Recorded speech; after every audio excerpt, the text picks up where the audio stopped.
ধীরে ধীরে কথাগুলো বলবো, কথা মুছতে হবে।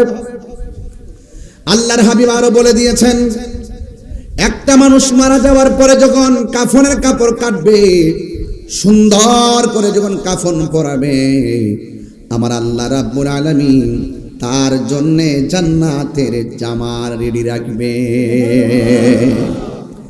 আর ভাই আপনি পারেন না, অসুবিধা কি? কোনা দিয়ে গিয়ে ধরেন না। আপনি কাপন কাটতে পারেন না, অসুবিধা না, সাইড দিয়ে একটু ধৈর্য সহযোগিতা করেন না। হাইরে, নিঃশ্বাসের কোনো বিশ্বাস নাই। এই মুহূর্তে আমাদের আজকের মাহফিল জীবনের শেষ মাহফিল হতে পারে কি পারে না?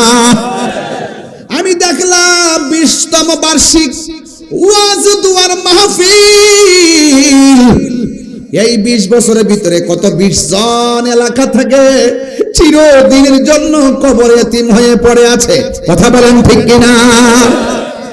আগামী 20 বছর পরে মোবারক হোসেন জালালী হুজুর, আমি তাহির হতে পারে কবরের বাসিন্দা হয়ে যেতে পারি।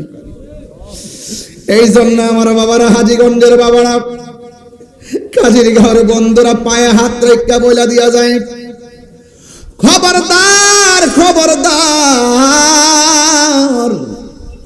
হায়াতের মালিক কে?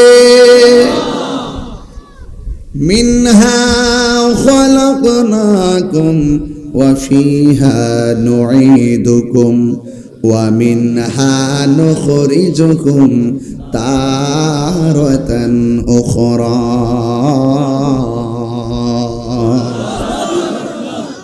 কোরআন শরীফ পড়লে কি খারাপ লাগে? শান্তি লাগে কি লাগে না? এটাই হলো আকর্ষণ, এটাই হলো প্রেম। চিৎকার মেরে কোন মারহাবা। এই জন্য কাফেরের কাপড় কাটার সময় যায় ধরার দরকার আছে না নাই? আমরা জান্নাতের জামা চাই কি চাই না? আল্লাহর হাবিব বলেন, যদি কোনো মানুষ গুরুস্থানে যায় কবর খনন করে, আজকে কবর করার সময় লোক পাওয়া যায় না, খবরদার এলাকার মধ্যে একটা টিম বানাবেন। টিম, এই টিমটা যুবকরাও হতে পারে, মুরব্বীরা হতে পারে।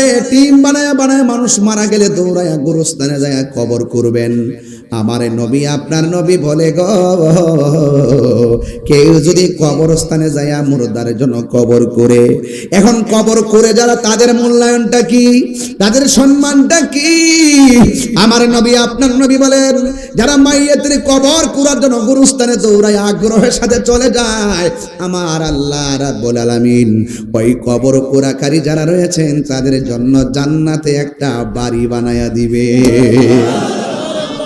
এমন একটা বাড়ি বানাবে, ওই ঘরের মধ্যে জানালা আছে না নাই? জানালার মধ্যে গ্রিল আছে না নাই? একটা শিখ যদি বিক্রি করা হয়, দুনিয়া 70টা কিনা যাবে। এমন দামি ঘর আমার আল্লাহ কবর যারা মাটি করে তাদেরকে দান করে দিবে। আপনি কি মনে করেন কথাগুলো খুব কম দামি? এবং কথাগুলোর সাথে বাস্তবতার মিল আছে না নাই? আপনি বাড়িতে ওয়াজটা নিয়ে যাবেন, খুব মনোযোগ দিবেন, আজকে থেকে ওয়াদা করেন, শখ করে যায় গোসল করাবেন, মহব্বত করে কাফন কাটবেন। গুরুস্থানে যারা যারা কোদাল দিয়ে মাটি কাটে, প্রয়োজন আপনি উপর থেকে মাটি উঠাই দিবেন। কথা কোন ঠিক কিনা? বরকত আছে না নাই? এই জন্য আমার যুবক ভাইয়েরা, আল্লাহ রাব্বুল আলামিন কোরআনের মধ্যে বলে দিয়েছেন, ওয়ামা তাদরি নাফসুম বিআইয়ি আরদিন তামুত, তুমি তো জানো না কোন জায়গায় তুমি মরবা। পরের জায়গা, পরের জমিন বানায়া আমি রই, আমি তো সেই ঘরের মালিক নই। আমার বাড়ি, আমার ঘর, আমার ক্ষমতা থাকবো নি? সেই ঘরখানা যার জমিদারি, আমি পাই না তাহার হুকুম জারি। সে ঘরখানা যার, আমি পাই না তাহার হুকুম জারি। আমি পাই না জমিদারের দেখা, আমি পাই না জমিদারের দেখা। মনের দুঃখ কারে কয়, ঘরের মালিক নয়। বলুন পরের জায়গা, পরের জমিন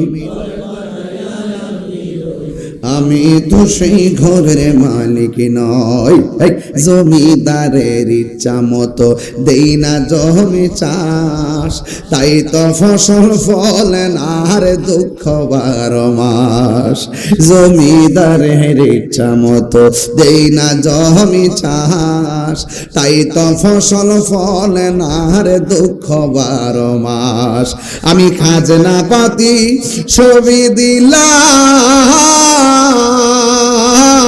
তবু জমিন আমার হয়ে যে নিলাম। আমি খাজনা পাতি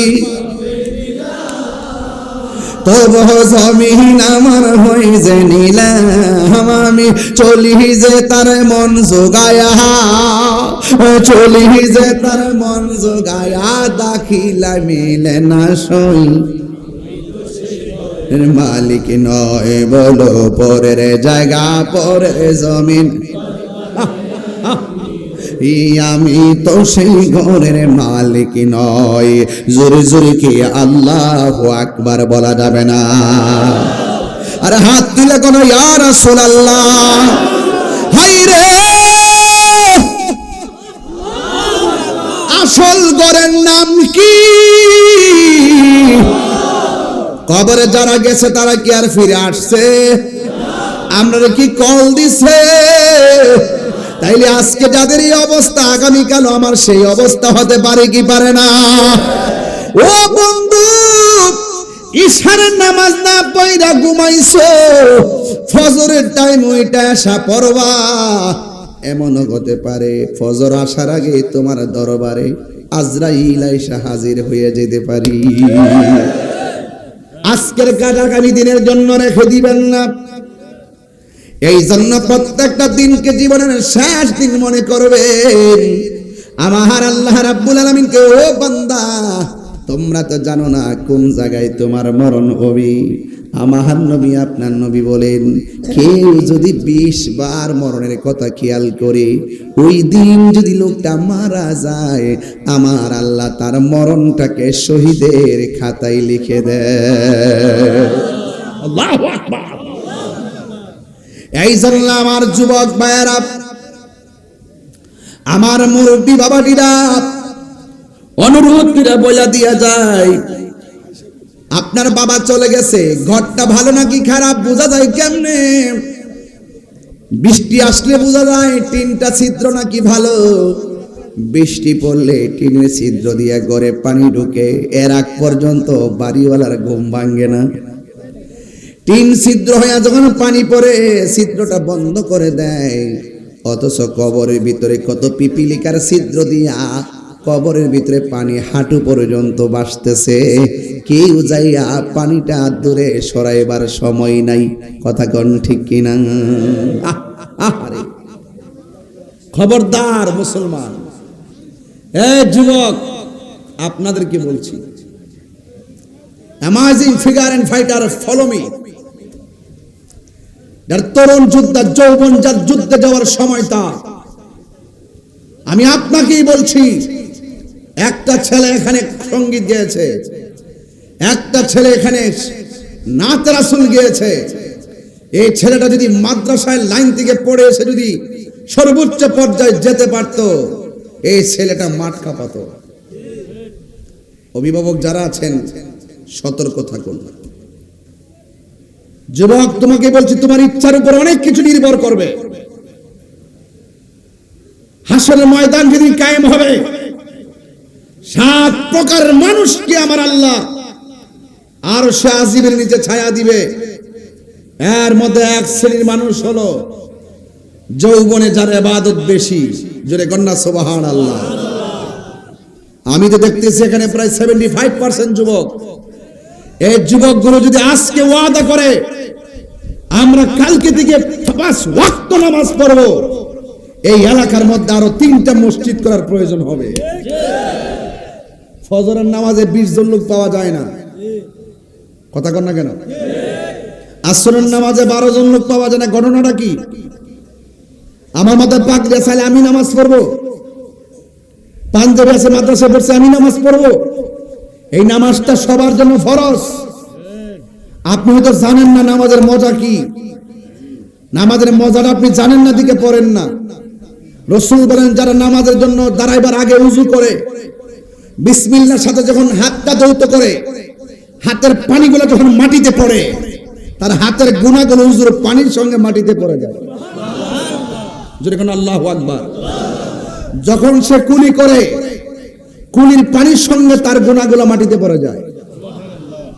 এখন আমার সমাজে বহুত উযুকারী আছে, উযু করে, কুলিও করে, মুখও ধৌত করে, নামাজও পড়ে, কপালে দাগও ফেলাইছে, প্রথম কাতারও নামাজ পড়ে, খবর লয়ে দেখলাম সুদ খায়।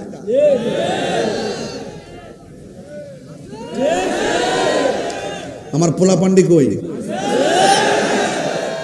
এই পোলাপান কই? এই ছেলেরা তোমরা কোথায় আছো? দরকার হয় আমরা শুটকির ভর্তা দিয়ে ভাত খাবো, কিন্তু হারাম টাকা দিয়ে পোলাও কুরমা চাই না। শুধু বলে বলে ঠিক খেয়ে বলো।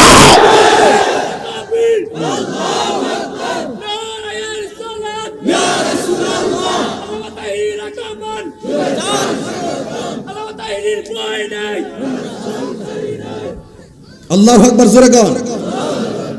আমার পোলাপানদের দিকে যে আমি স্বপ্ন দেখি, এই ছেলেরা আজকে থেকে ওয়াদা করো, আমরা নামাজ পড়ার ক্ষেত্রে প্রতিযোগিতা করব, কার আগে কে যেতে পারে। রাজি আছি না নাই? কি আপনাদের কি কষ্ট হইতেছে নাকি? দাদা বাবা সুদের ওয়াজ করার পর অনেকে চেহারা কালো হয়ে গেছে। ঘটনা কি হয়ে গেল? একজন আমার এই পর্যন্ত মনে 50 জন ফোন দিছে। ফোন দেখে হুজুর আপাতত আপনি সুদের ওয়াজটা কইলেন না, আগে হয় তারা হলে বাটফার নাম্বার 1। তাই হুজুর আগে যেমন আছেন এখন এমন হই। 17 বছর আগে থেকে সুদের ওয়াজ শুরু করছি, এখনো করমই। কোনো ব্যাটার আমরা ডরাই না, আমরা মোল্লারে ডরাই না। মোল্লার ফতোয়া তাহিরি চলে না, আল্লাহর নির্দেশনায় তাহিরি চলে।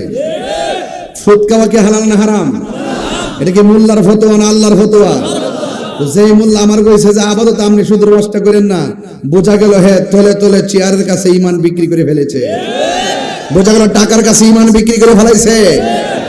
এগুলো এই জন্য আমি বলেছিলাম ডাল মে কুছ কালা হে।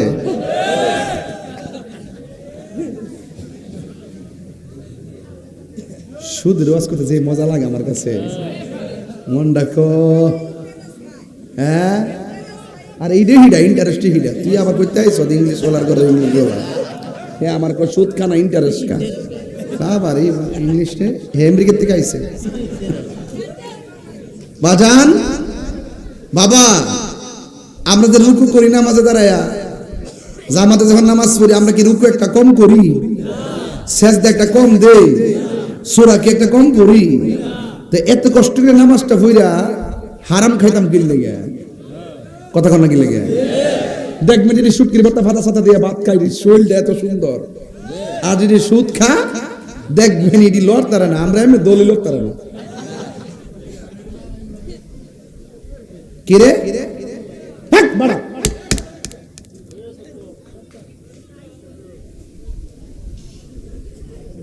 এই ডরেছ না? ডরেস না, আমি এমনি দিছি, আমি তাই রোজ। ডরেস না, তুই ডরেস না।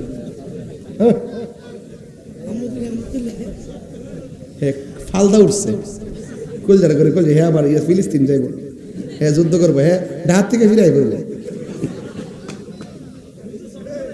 বাজান কি কষ্ট হইতেছে আপনাদের? হারামের মধ্যে কি নাই? আর জোরে কইন, হারামের মধ্যে কি নাই? Action, action.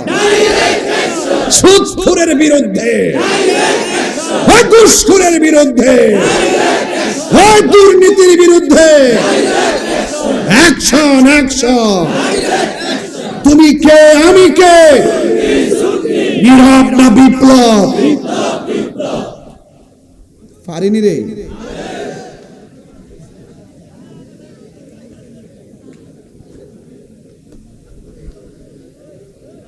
তবে এটা সত্য, তাহির হুজুর যখন একটু হাসি মুখে থাকে সবাই একটু আনন্দ পায়, আবার তাহির হুজুর একটু কঠিন হয়ে যায় তখন সব সোজা হয়ে যায়।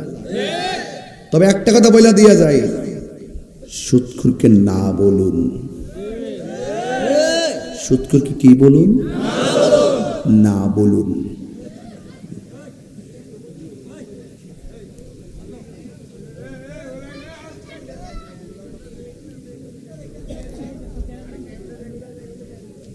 এগুলো কি মানুষ নাকি? আরে আল্লাহ রাস্তা বল করলিছে, সর্বনাশ। সবাই আওয়াজ করে তিনবার কোন আল্লাহু আকবার, ইয়া রাসূলুল্লাহ, আল্লাহু আকবার, ইয়া রাসূলুল্লাহ, আল্লাহু আকবার, ইয়া রাসূলুল্লাহ। আমরা নামাজ চাই কি চাই না? রোজার দরকার আছে কিনা? মা বাবার খেদমত দরকার আছে কিনা? সুদ ঘুষ খাওয়ার দরকার আছে?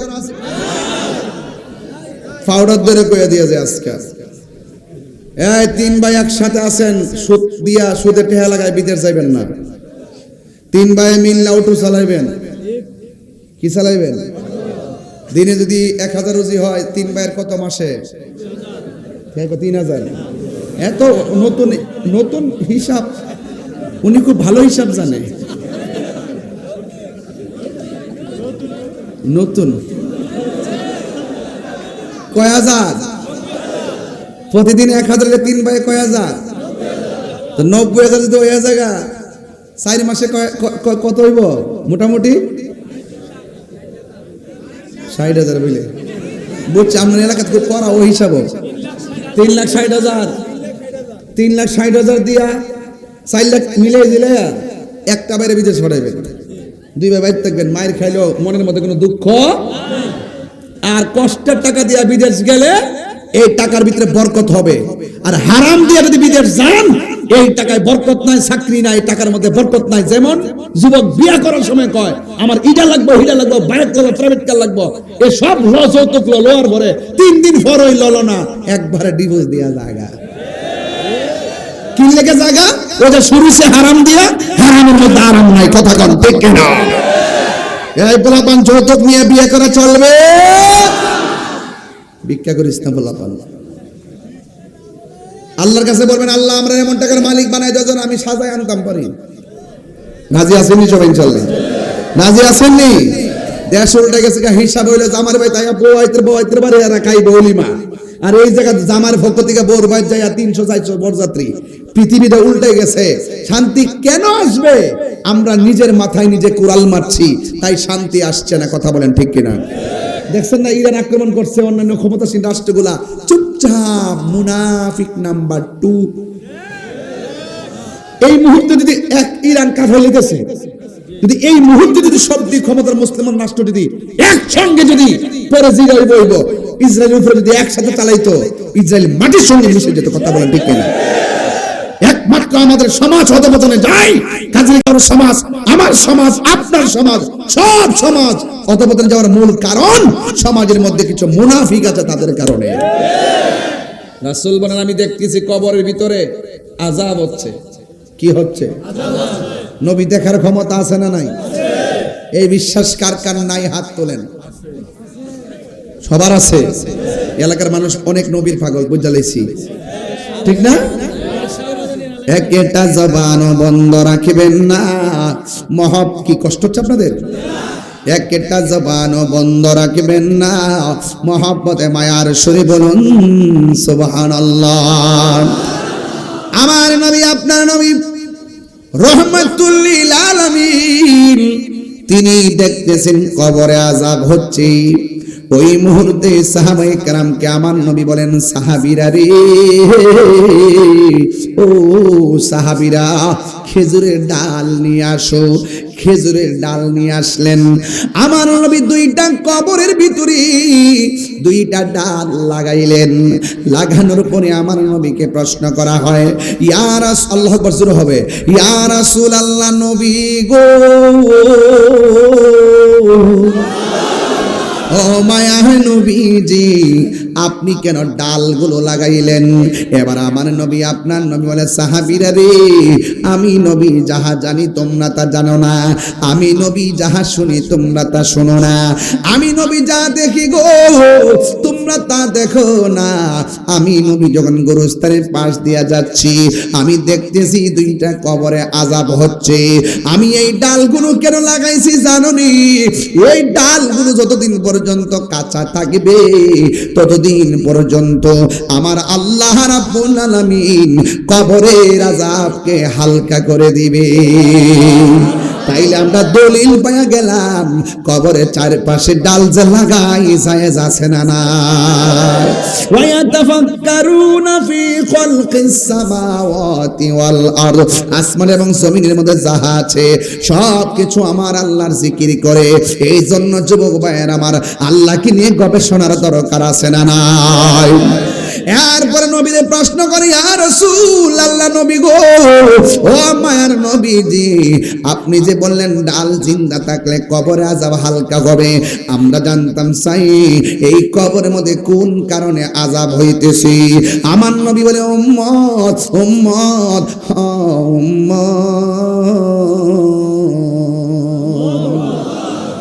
কবরের ভিতরে কেন আযাব হইতেছে জানোনি? ওই কবরে একটা কবরে আযাব হইতেছে, সে প্রস্রাব কইরা পবিত্রতা অর্জন করতো না, মানে প্রস্রাব কইরা পানি নিত না, প্রস্রাব কইরা ডিলা কুলুপ নিত না। এই প্রবণতাটা যুবকদের মধ্যে বেশি পাওয়া যায়। এই যুবকরা মনে মনে ভাবে, নামাজ যেহেতু পড়ি না, আমরা পাই প্রস্রাব কইরা পবিত্রতা অর্জনে কি দরকার, পানি নেওয়ার কি দরকার? হাসতে হাসতে বান্দা অপবিত্র থাকে। অথচ যে ছেলেটা প্রস্রাব কইরা পবিত্রতা অর্জন করলো না, বিলাকুলুক নিল না, পানি নিল না, এই ছেলেটা যখন রাস্তা দিয়ে হাঁটে জমিন তারে অভিশাপ দেয়, রাস্তা দিয়ে হাঁটে জমিন তারে অভিশাপ দেয়। ও যুবক, অপবিত্র অবস্থায় জমিন হাঁটবা না। আত্মহুরু শাত্রুল ঈমান, পবিত্রতা হলো ঈমানের অর্ধেক। যদি আমার মরণ এই মুহূর্তে হইয়া যায়, আমার মরণটা যেন পবিত্র অবস্থায় হয়। আমার যদি মরণ হয়, আমার অবস্থা, আমার মরণটা যেন উযু অবস্থায় মরণ হয়। এই জন্য সবসময় ওযু করে থাকবেন, পবিত্র অবস্থায় থাকবেন। সাহাবীরা ডাক দিয়া বলে, ইয়া রাসূলুল্লাহ নবী গো, ও মায়ার নবীজি, দ্বিতীয় কবরে কেন আযাব হইতেছে? আমার নবী, আপনার নবী বলেন, দ্বিতীয় কবরে কেন আযাব হয় জানোনি? দ্বিতীয় কবরের মানুষটা চুগলখড়ি করত, দ্বিতীয় কবরের মানুষটা মুনাফিকি করত। এই কাজের গায়ে মুনাফিক আছে না নাই? মুনাফিকিনা ফি দারকিল আসফালি মিনান নার।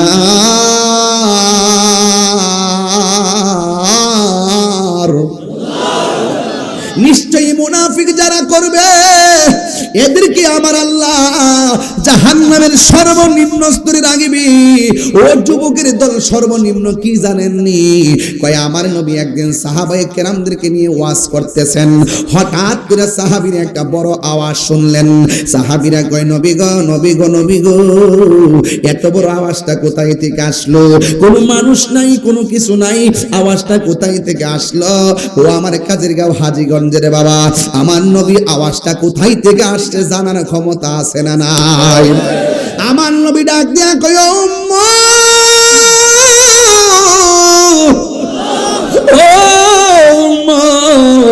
আজ থেকে ৭০,০০০ বছর আগে আমার আল্লাহ একটা পাথর ছাড়ছিল জাহান্নামের মুখে। এই পাথরটা আজকে যাইয়া জাহান্নামের নিচে পড়েছে। চিৎকার মেরে বলুন আল্লাহু আকবার। এই জাহান্নামের আগুন, জাহান্নামের আগুনের রং ছিল সাদা। সাদা আগুন জ্বলতে জ্বলতে হয়েছে লাল, লাল আগুন জ্বলতে জ্বলতে কালো। এখনো জাহান্নামের আগুনের রং কালো। ওই কালো আগুনের ভিতরে থাকবে এত গভীরতা। এই গভীরতায় ৭০,০০০ বছর যদি একটা পাথর, দুনিয়ার সমান এত বড় পাথর যদি ৭০,০০০ বছর লাগে নিচে যাইতে, তাইলে আমরা কেমনে এত নিচে যাইয়া পড়ে থাকবো? কে আমরা বাঁচাইব? কে আমরা বাঁচাইব? জাহান্নামের আগুন এত কঠিন, 70,000 ফেরেশতা শিকল দিয়া বাইন্ধাও জাহান্নামের জিহ্বাটা আটকাইতে পারবে না। এই আগুনের জিহ্বা দিয়া বাড়ি মাইরা তোমার জাহান্নামের পেটের মধ্যে ঢুকাইয়া দিব। জাহান্নারে দুনিয়ার চুলার মধ্যে আমরা খেরের কারি দিয়ে আগুন ধরাই, কাঠ গাছ দিয়ে আগুন ধরাই, লাকড়ি দিয়ে আগুন ধরাই। আমার আল্লাহ রাব্বুল আলামিন বলেন, আমি আল্লাহ জাহান্নামের আগুন ধরামো দুইটা জিনিস দিয়া, লাকড়ি দিয়া ধরাইতাম না, খেরের কুটা দিয়া ধরাইতাম না। আমার আল্লাহ বলে আমি দুইটা জিনিস দিয়া জাহান্নামের আগুন ধরামো, একটা হলো পাথর আর একটা হলো মানুষ। মানুষ মানুষ আমার যদি জাহান্নামের লাকড়ি বানায় কেমনে সহ্য করব? আপনারা যদি জাহান্নামের লাকড়ি বানায় কেমনে আপনি সহ্য করবেন? ও বন্ধুরে, জাহান্নাম বড় কঠিন। এই জাহান্নামের আগুন থেকে বাঁচতে গেলে দুইটা কন্ডিশন আপনার গলার মালা বানাইতে হবে। একটা হলো মা আতাকুমুর রাসূলু ফাখুযুহু ওয়া মা নাহাকুম আনহু ফান্তাহু। ও বান্দা, আল্লাহ যেটা বলছে করো সেটা করতে হলে করতে পারলে জান্নাতে যেতে পারবেন। আল্লাহ বলছে যেটা করো না সেটা করা যাবে না, এটা করলে তুমি জাহান্নাম ছাড়া উপায় পাবে না। হ্যাঁ বন্ধু, যা বলছে করো করতে হবে, যা বলছে কইরো না তা থেকে দূরে থাকা লাগবে। এই জন্যই তো আমার নবী আপনার নবী বলেন, আমি যখন মেরাজের সময়, আল্লাহ বলেন না কেন, আমি যখন মেরাজের সময় জাহান্নামের মধ্যে গিয়েছি, জাহান্নামের মধ্যে গিয়ে দেখলাম পুরুষের চাইতে মহিলারা বেশি জাহান্নামে। এবার নবীজিকে প্রশ্ন করা হয়, ইয়া রাসূলুল্লাহ, নবী গো, নবী গো, মায়ার নবী,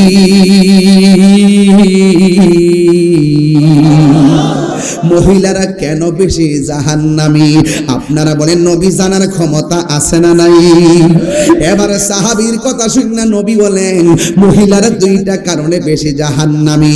কই কেন কেন? কই এক নম্বর কারণ মহিলারা কৃতজ্ঞতা জ্ঞাপন করে না, দুই নম্বর কারণ তারা মিথ্যা কথা বলে, এই জন্য যুবক তারা বেশি বেশি কসম খায়। দেখবেন মহিলারা বেশি বেশি কসম খায়। আর দুই নম্বর হলো তারা শুকরিয়া আদায় করে না। মহিলাদের কামে সারা দুনিয়া দিলেও তারা বলবে আরো লাগবে। জোরে কোন? প্রত্যেকটা স্টিলে আলমারি চেক দিবেন, আপনিও যাই দিয়েন। সাসি আছে আসেনি? আল্লাহ হায়াত দারাজ করে, আমিন কোন? আমিন। দেখছেন কি ভাগ্য, কতলা বিডির কতলা দোয়া পাইছে। আল্লাহ ভাই আল্লাহ হায়াত দারাজ করে, আমিন কোন? আমিন। যাইয়া দেখবেন সুকেজের ভিতরে 30 বছর আগের শাড়িটাও মাস করে রাখিয়া দিছে। আছে আছে। আপনি কি মাইন্ড করতেছেন? আমরা গরম আছে 10 বছর শাড়িটা কিনা দিলাম, দাম যদিও কইতাম না, বড় সমস্যা আছে। দেখবেন একটা দিন পরছে শাড়িটা, 1000 বার কইলো এটা আর ফরতো না, আর একটা নতুন লাগবো। শুকরিয়া নাই, কিতা করবেন? পালাইবেন কো? মিল্লা জিল্লা চলে। প্রেমের আগুন না না না। আমার যুবক ভাইরা, আমার মনে আছে না, আমার মুরু পানির বোতল, পানির বোতল থেকে গরমে ওয়াশ করেন জানো।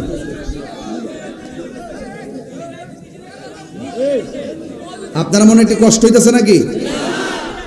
গরমে এত ছিলেন জানা, পানি তৃষ্ণা লাগে।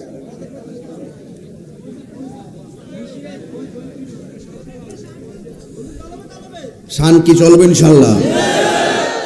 তাইলে আওয়াজ করে বলেন, প্রস্রাব করে ঢিলা কলপের দরকার আছে না নাই?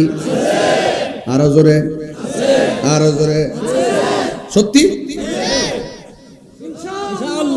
ভাই? ওয়াদা? ওয়াদা? আজকে থেকে আমরা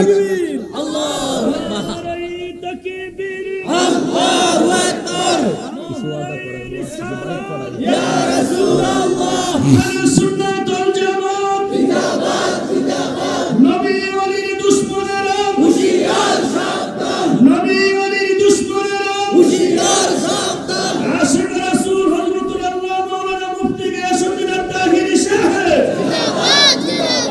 আল্লাহু আকবার জোরে বলেন।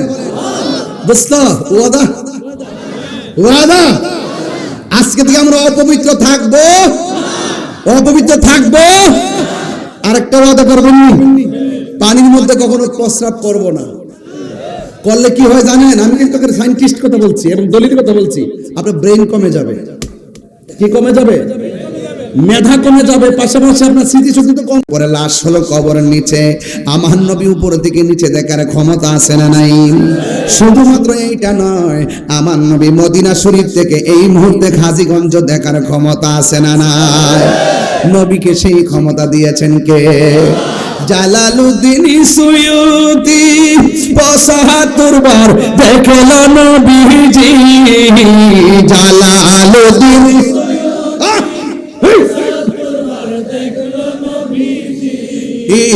এতবার দেখিয়া নবী, এত বেজালা তাহার মিটে না। মদিনা মদিনা আসে কোন মুমিনের ঠিকানা, বলুন মদিনা মদিনা আসে কোন মুমিনের ঠিকানা। দিদার চেয়ে কাঁদো তোমরা, দিদার না নবীর দিওয়ানা। মদিনা মদিনা আসে কোন মুমিনের ঠিকানা। নবীর প্রিয় সাহাবী হযরত আবু বকর সিদ্দিক, নবীর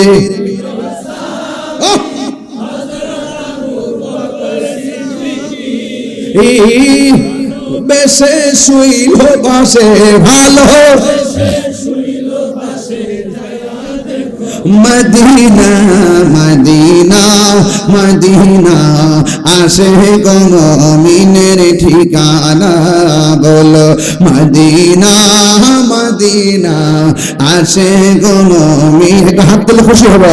আহা দিদার চেয়ে কাঁদো তোমরা, দিদার তোমরা হও না নবীর দিওয়ানা। মদিনা মদিনা আসে কোন মুমিনের ঠিকানা, বলুন মদিনা না আসে কোন মুমিনের ঠিকানা। আর ডানে বামে যাওয়া যাবে না, একটা জবানও বন্ধ রাখবেন না। আপনার আওয়াজ করে বলেন হায়াতের মালিক কে? এই জন্য যুবক, আমি শুরুতে বলছি যুবক, আপনাকে বারবার জীবনে কত যুবক কইয়া ওয়াজে ডাক দিলাম, কিন্তু আপনি আমার কথা কতটুকু মানছেন সেটা আমার সবচাইতে বড় কথা। আমার নবী, আপনার নবী বলেন হাসরের ময়দান যেদিন কায়েম হবে গো, ওই কঠিন মুসিবতে 7 প্রকারের মানুষ, এক কয় প্রকার? 7 প্রকার মানুষকে আমার আল্লাহ আরশের নিচে ছায়া দিবেন। এখন প্রশ্ন হলো, রাতের অন্ধকার হয়ে গেছে, সূর্য নাই, সূর্য আছে? সূর্য গায়েব হয়ে গেছে, আর আমরা এই অন্ধকারের মধ্যে লাইট জ্বালায় বসে গেছি, বড় ঠান্ডা লাগে। এখন দিনের বেলা যদি মাহফিলটা হইতো, এই রোদ্রের মধ্যে কি মানুষ এতগুলা বসতে পারতো? না না।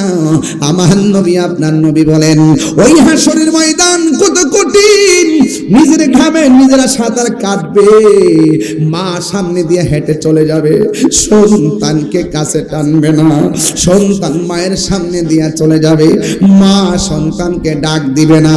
এমন একটা ভয়ানক অবস্থা হাসরের ময়দান হবে। এই দুনিয়ায় কত মানুষ আপন আপন, ফেসবুকে ফ্রেন্ড ফলোয়ারের অভাব নাই, কিন্তু হাসরের ময়দানে গিয়ে দেখবা নবী ছাড়া আপন কেউ নাই। কথা কি রাইট? কথা কি সঠিক? এই জন্য কেন তাহিরি নবী নবী করে আমার নবী বলে উম্মত ওই কঠিন মুসিবতের সময় মানুষ নিজের গামে নিজেরা সাঁতার কাটবে, কেউ কাহার দিকে তাকাবে না রে। আজকে অনেক মৌলবী আমার মতে এই চেয়ারের মধ্যে বসে মাথার মধ্যে টুপি লাগাইয়া, চাপটা টুপি লাগাইয়া ওয়াজ করে কি জানেননি? কই নবী বলে হাসরের ময়দানে সুপারিশ করব দূরের কথা, নবী নাকি নিজেই বলবে নাফসি নাফসি। তিনবার কোন নাউজুবিল্লাহ। নবী কি নাফসি নাফসি বলবে না উম্মতি উম্মতি? আপনারা অনেক সময় বলেন আমি কি লেগে রাগ করি। আরে আমি তাহিরের বন্ড কস মাজার পূজারি কস, ফেসবুকের মধ্যে আমার গালি দিলে আমি লিখি আসসালামু আলাইকুম, কেউ আমার বকা দিলে আমি লিখি আপনার মাকে আমার সালাম দিবেন। তোমাদের ভণ্ড শব্দ শুনে দ্বন্দ্ব করার টাইম নাই, কিন্তু আমার নবীর বিরুদ্ধে কথা বললে তোমার সিনার টাইম আমার নাই। আমার নবী হাসরের মাঠে সুপারিশ করার ক্ষমতা আছে না নাই? নবীকে ক্ষমতা দিয়েছেন কে? হাসরের মাঠ যেদিন কায়েম হবে সব নবী নাফসি নাফসি বলল, আমার নবী উম্মতি উম্মতি বলে কাঁদবে। আল্লাহ বলবেন ইয়া মুহাম্মদ ইরফা রাসাকা ওয়াসাল তুতা ওয়াসতাতু শাফা, আপনি সুপারিশ করুন আমি আপনার সুপারিশ কবুল করব।